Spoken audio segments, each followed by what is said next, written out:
Cedric and Thomas Find Treasure. Written by Mark Niewland.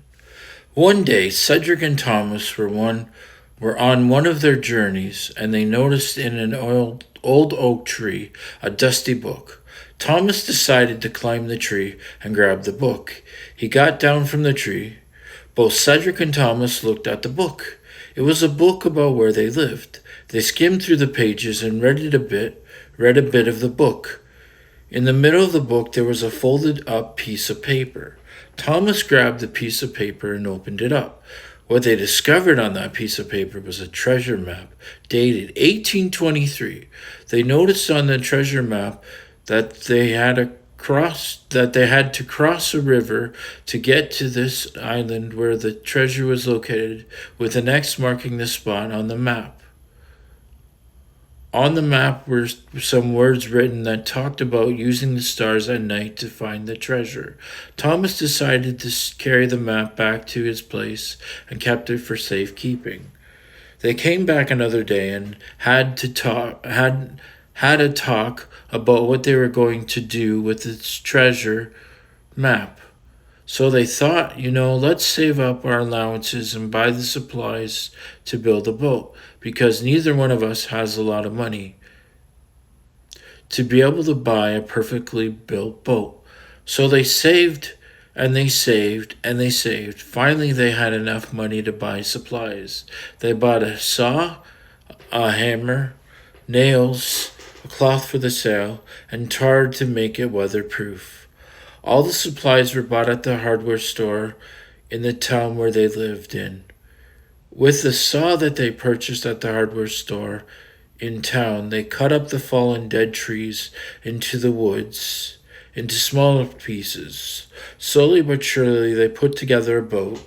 Not a big boat, a boat big enough for the two of them to take the journey to the river, to the island, to locate the treasure that they found on the treasure map.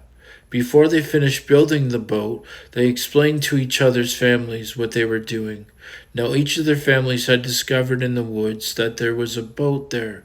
So after they discovered that the boat belonged to Thomas and Cedric, they gathered some supplies and thought, this must be an endeavor that Cedric and Thomas are working on, since both of them are very smart and know how to do things. Some more supplies were used to build the boat. They had a sail, they had a mast, they had all the different parts of the boat that they needed to travel to the river to find the treasure, and both the families thought it was very exciting that they were going to go on this journey to find treasure, and they were supportive and approved. The idea that they would follow the stars at nighttime to find the treasure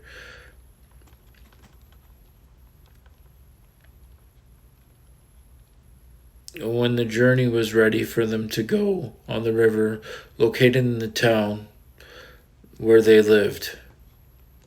Their families helped carry the boat from the woods to the beach located on the river and into the river.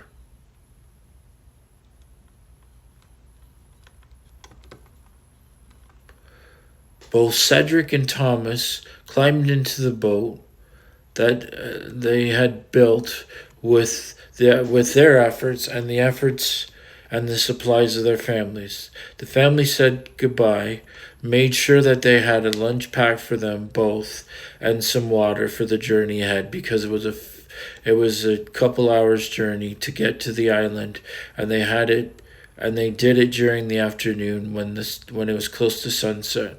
There was a good gust of wind that was blowing in the right direction, so they traveled along the river till they got to the island.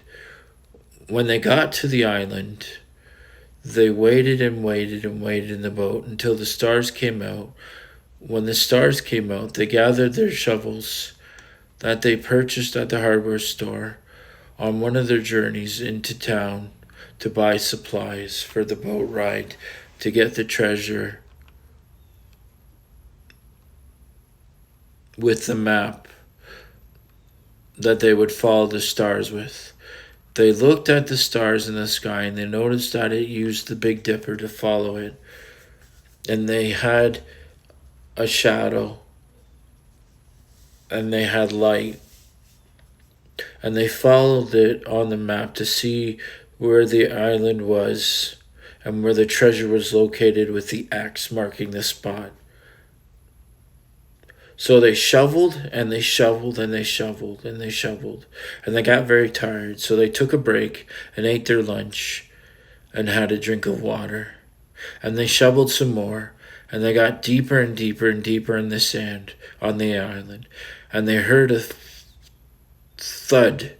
So they said about so they thought about it. I think we found the treasure. So they dug in. They dug some more to use their shovels. So they kept digging and digging, and they found the chest. So they got the chest out with their shovels and put it on the sand on the beach.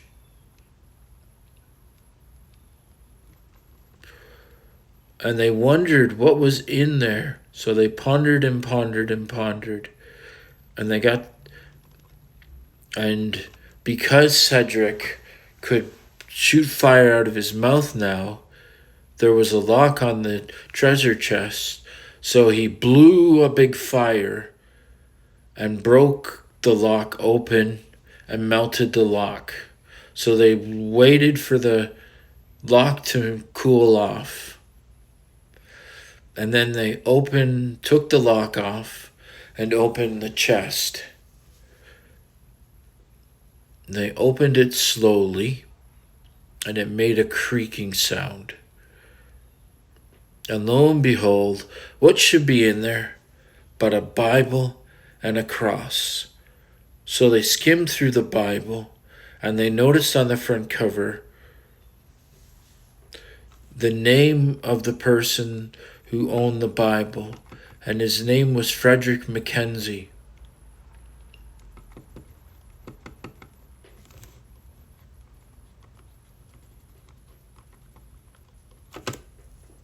As well, there was a cross.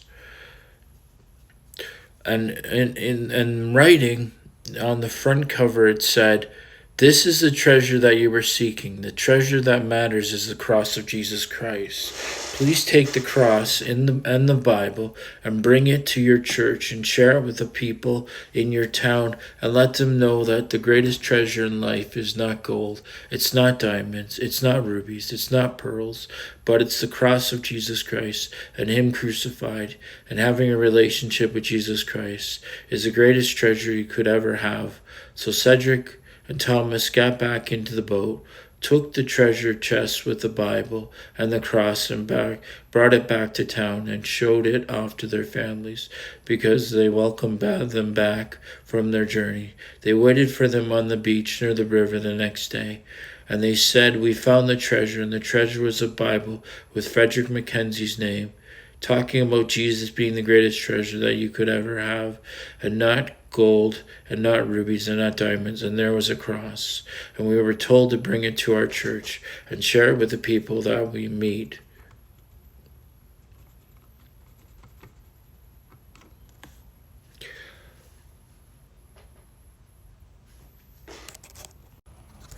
So that's what we're doing, is we're sharing it with lions and dragons in our church. So the minister at the end of the service allowed Cedric and Thomas to share their story about their journey to the island to dig up the treasure, where they found the Bible and the cross. And Cedric and Thomas decided to leave the Bible and the cross in the church for people to look at who come into the town to visit, and for people that live in the town where they live. The end. This has been Cedric and Thomas Find Treasure, written by Mark Niewland. Thank you. Goodbye. God bless.